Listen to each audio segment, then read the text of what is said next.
We're live. Countdown.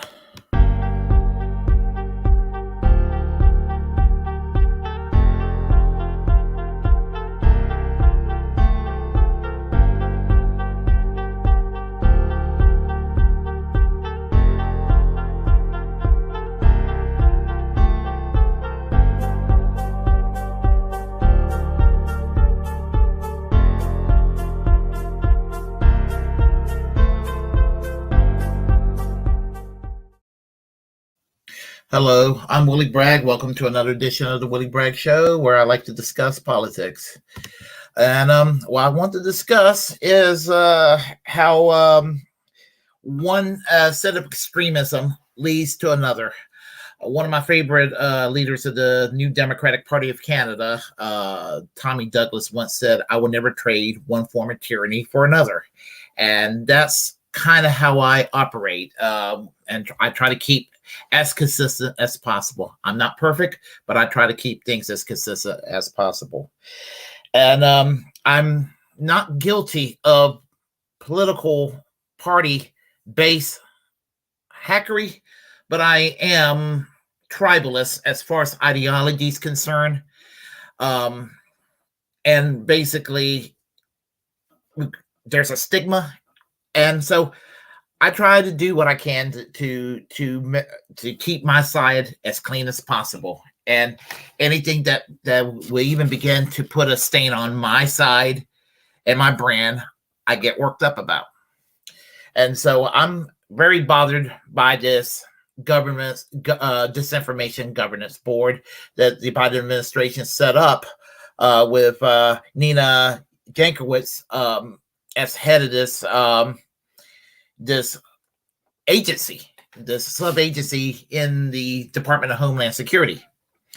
And at the same time, I think that if you are a free speech absolutist and you're opposed to this kind of overreach, no matter what side of the fence you're on, if you're consistent and you're defending your brand, whatever side of the fence you're on, and on principle, you support the free speech of people you not only tacitly disagree with, but people that you extremely disagree with. Ideologies that you have a passionate dislike for, even, that you're willing to go and defend their right to say it and to utter it. We have work to do. We have a lot of work to do because this should not be allowed. This needs to be put to a stop. I hope that the ACLU and any other organization that fights for constitutional rights will get together, regardless of any differences they may have on some side issues that are secondary, and try to put a stop to this, because this kind of overreach is very alarming. We got a Patriot Act we're still stuck with. We have a Department of Homeland Security that pretty much spy on us. I mean, we're a surveillance state already, but this is a more overreach than should be allowed. I was listening to Jackson Hinkle yesterday evening. It's like 15 minutes to 4 Eastern Standard Time. But I was listening to Jackson Hinkle yesterday evening, and he was talking about Nina Jankowicz, and so I'm going to share a video clip real quick, just a few moments, and he summed her up pretty good, and I'm going to share a few of my words afterwards. So let me go ahead and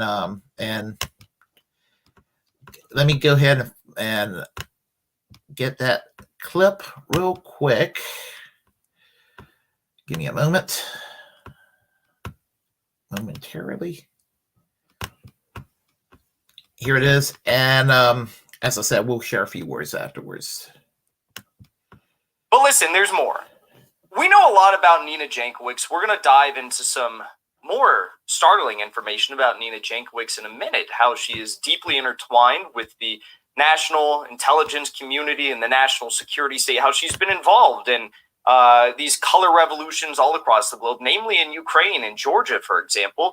But before I do that, I want to show you what the official line from the Biden administration is. This is DHS secretary here, this is Mayorkas, he's saying that, well, you shouldn't be worried about Nina Jankowicz. Maybe she has a few startlingly embarrassing videos of herself on the internet, crying about how she wants to be rich and famous and basically says fuck you to everyone else. But she's not a politically partisan person. She is explicitly neutral. Take a listen to this. Republicans are criticizing your decision, the administration's decision to choose Nina Jankowicz to lead this disinformation board. They say she is not somebody who is neutral. Your response? Eminently qualified, a renowned expert in the field of disinformation. Absolutely so. I love that. What's her name? Dana Bash. She's like, and she's neutral? He says, absolutely so. Well, okay, well, I don't need to ask any more questions. Heaven forbid we ask any more questions or go into any of the history surrounding Nina Jankowicz or any of the concerns that conservatives or, non-liberals or independent Americans all have alike surrounding Nina Jankowicz, okay? They try to frame it as though it's just a hyper-partisan concern. No, there's a lot of concerns that we do have. So let's begin to dive into these. I mean, first, imagine how liberals would have responded if Trump launched a disinformation governance board operating under one of our nation's largest law enforcement agencies. Imagine how they would have responded. Liberals would have lost their minds. Well, you don't actually have to imagine how liberals would have responded, because here's an interview from May 2020 in which Nina Jankowicz herself was horrified at the idea of the executive branch, Donald Trump, having any say in what is true or false. Take a listen. Imagine that, with President Trump right now calling all of these news organizations that have inconvenient for him stories that they're getting out there, that he's calling fake news and now lashing out at platforms. I would never want to see our executive branch have that sort of power. And that's why, the legislative process with our duly elected officials is really important, that sort of consultative rulemaking process. And we can't just govern by executive order anymore. I think I'll leave it there. I'll leave it there. We can't just govern by executive order anymore. Imagine if Donald Trump were able to label what was false and true. I mean, it would be the erosion of our democracy, says Nina Jankowicz, who's now leading a disinformation governance board under the largest law enforcement agency that is very well armed, focusing on domestic threats under the Biden administration. I think the reverberations in the free speech space are huge. Not to mention, this is exactly what Section 230 was designed to do, to allow the platforms to enforce the standards on their own spaces. So I think, the entire conversation is being obviously blown out of proportion for political reasons. But in the more democratic countries, I'm thinking in particular of Poland. Poland has established this consultative process with its Ministry of Digitalization and Facebook. Because, like the Trump administration, and I wouldn't be surprised if the Law and Justice Party got this idea from the Trump administration, they believe that there is anti-conservative bias on Facebook, even though there have been multiple studies that prove otherwise. And they have this consultative process where they send someone from the Ministry of Digitalization to discuss with Facebook's officers in Warsaw all of the instances of unfair content moderation, and some of them are being overturned through that political pressure. They have a tip line that people can kind of report when they think their content has been unjustly overturned. And the Trump administration has a similar thing. So it's providing a lot of fodder for anti-democratic online governance. She says that having a sort of disinformation governance board is going to provide a lot of fodder for undemocratic actions. Okay, well, now she's doing this under the Biden administration, so it's okay. When has Biden ever been wrong? My God, when have liberals ever been wrong? You're really gonna accuse liberals of having been wrong before? What I think is so incredible about this is essentially Nina Jankowicz is a more competent and less unhinged Nomiki Konst, who's now getting to decide what is acceptable speech on the internet and what isn't. I think that's the most accurate way to sum this up. But let's. Okay, that's funny. It's a little cruel to say that about Nomiki Konst. I don't particularly like her. She's annoying, and she's kind of stuck up, annoying. just kind of unpleasant, elitist. But I don't think she has the mean streak that you will find in. I don't think she has the mean streak that you'll find in Nina Jankowicz. Yeah, I just don't. I mean, yeah, I get annoyed. I admit, yeah, every time I see her on Majority Report, I just kind of roll my eyes like, there she go, running her mouth again. And she's one of those people that would criticize Jimmy Dore and Glenn Greenwald or whomever for going on Fox News, but she goes on Fox News too. So, and I mean, and she kind of, I don't know, she's annoying, but she's not mean-spirited. It's funny. But Unhinged, well, if you want to talk about Unhinged, yeah, I would say, for damn sure, Miss Mary Poppins herself, Nina Jankowicz, is unhinged. I've heard some say she's super far leftist. No. She's a corporate Democrat, is what she is. Just because you're woke on social issues doesn't mean you are a far leftist.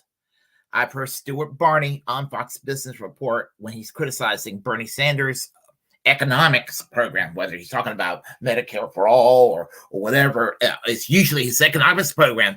And just because he has a stuffy British accent, he sits there and calls Bernie Sanders' program woke. You know, anything that these people on the right don't like, they call woke, you know. And I in the 1980s and 1990s, I was too woke for the evangelicals. And it's looking like I'm too woke for many of them today. And the woke crowd don't think I'm woke enough. So I'm just me, and they would just have people have to deal with that. But no, she's pretty dangerous, and everybody who's concerned about it, legitimately, the conservative criticism of her, which is bona fide, I mean, real, they're valid concerns. I have no problem criticizing her and even teaming up with conservatives who would want this disinformation governance board done away with. If they truly are sincere and wanting this agency done with, this sub-department done with, I will call you an ally. But if you're just there to shit on this disinformation governance board because Joe Biden is president, but you get Donald Trump and Ron DeSantis in there and you don't do anything about it, or, you know, or even worse, if you don't do anything about it, or if you go and put something in there like I don't know, Marjorie Taylor-Greene, you put something like that in there, that's just as awful, if not worse, than Nina Jankowicz. So, I mean, this is why I came to the conclusion that Nina Jankowicz is the Marjorie Taylor-Greene of liberalism. The only difference really is, I could go and say that Nina Jankowicz is a bitch in her face. She'll probably call security and pull me away, and probably with a degree of justification, because it's just a rude thing to do.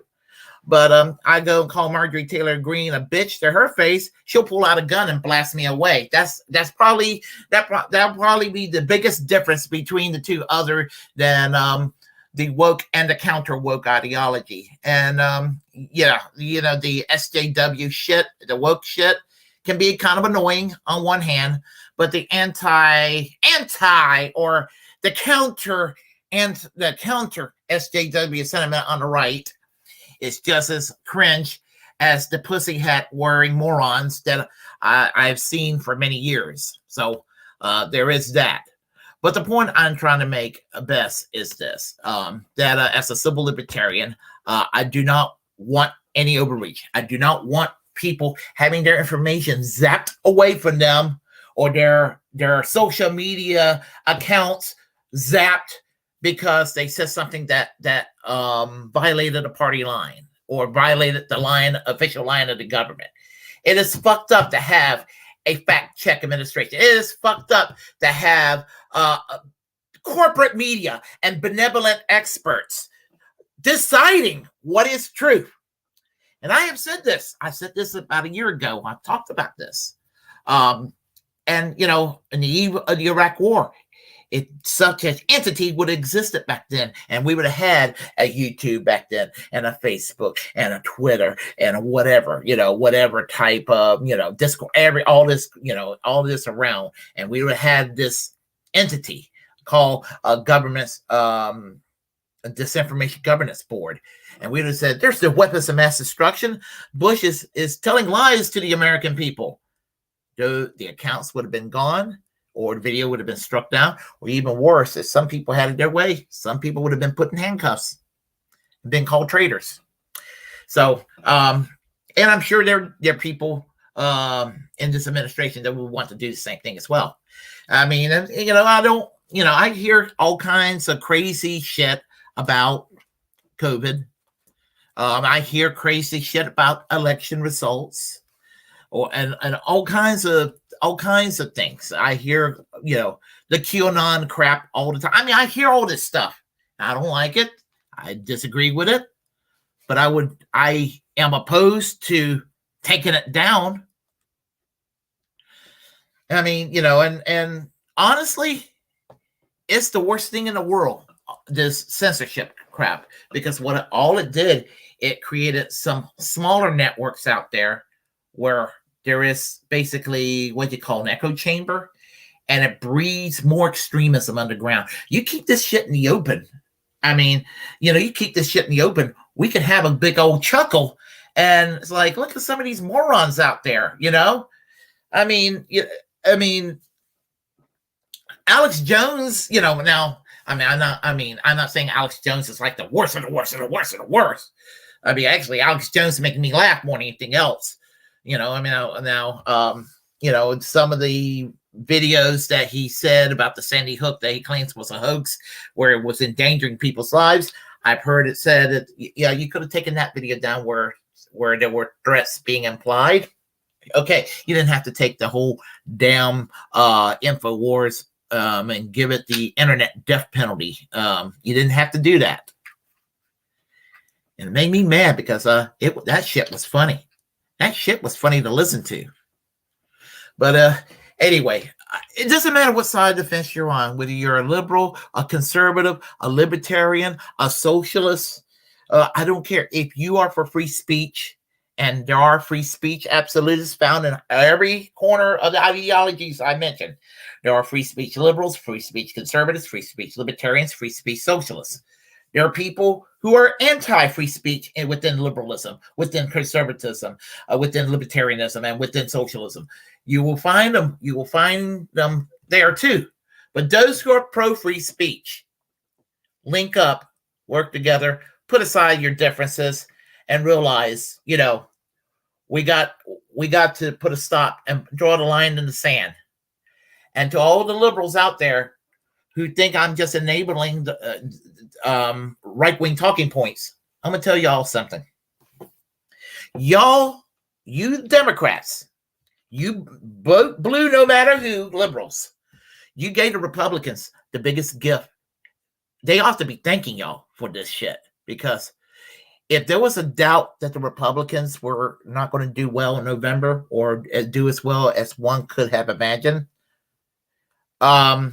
you gave them a landslide. I mean, if we see a landslide in November, what the Biden administration did with this entity and Miss Mary Poppins doing her little sing-along on TikTok, you don't think you're going to see that little jingle over and over and over again? You're going to see that you're going to see that on commercials till you're sick. and tired of it. And, it's going to be very effective. And, and the thing about it is that they're going to take over. You might even see the return of Trump. Or worse, DeSantis.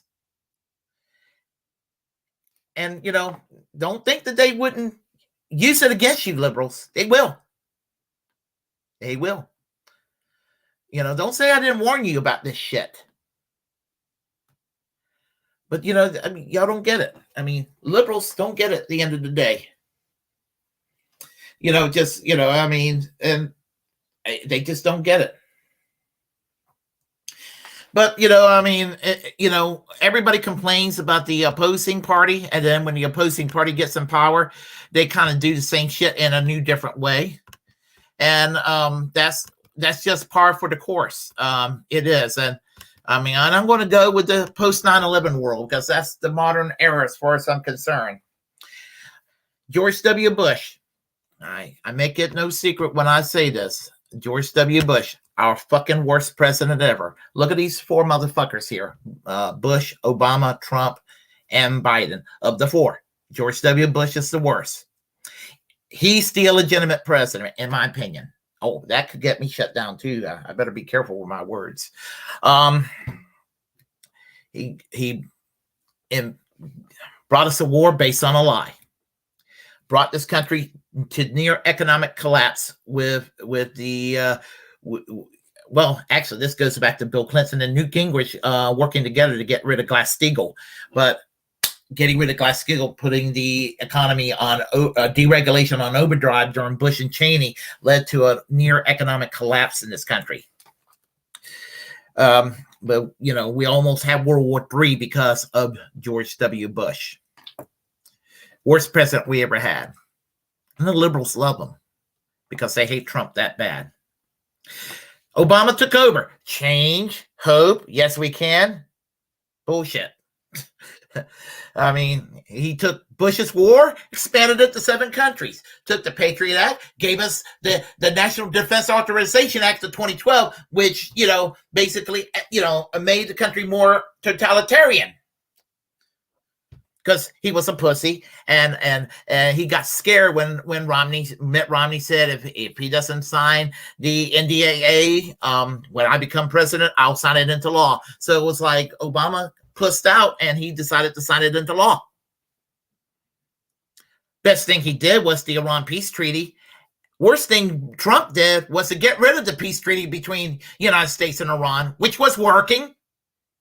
And now we got a problem again with Iran because Trump wanted to appeal to the John Bolton secular neocons and the John Hagee evangelical Christians who gets a fucking hard-on to go and bomb Iran just to go and Russian what they think is biblical prophecy. And then you got Biden. Best thing he did is pull out of Afghanistan, but then now he's trying to start World War III with Russia. Why? Because just like the evangelicals and the neocons, praising Trump for pulling out of the peace treaty with Iran, trying to start World War III. Well, you got liberals who cry their little tears out because they think that Vladimir Putin put Donald Trump in the White House, and this is payback to Vladimir Putin. In their eyes, they really believe that Vladimir Putin put Donald Trump in the White House. So they're trying to get even with Vladimir Putin by trying to start World War III. They're trying to get us in there with the same talking points of this idiot George W. Bush from 20 years ago. The biggest difference between the talking points of Joe Biden today and George W. Bush 20 years ago is that Joe Biden is cool with gay marriage and George W. Bush thought they were icky. That's the big change. Other than that, we're reliving the year 2002 again.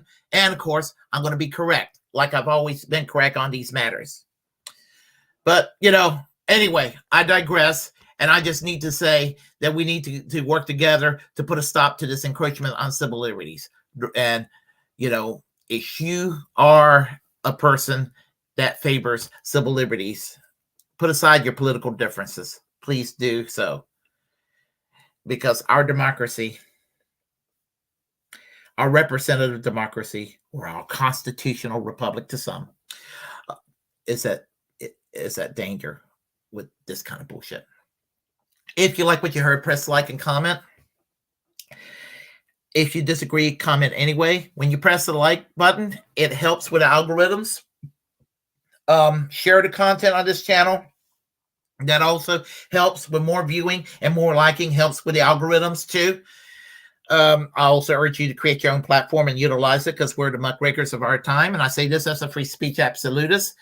And I also urge you to feel free to subscribe to this channel, hit that notification bell.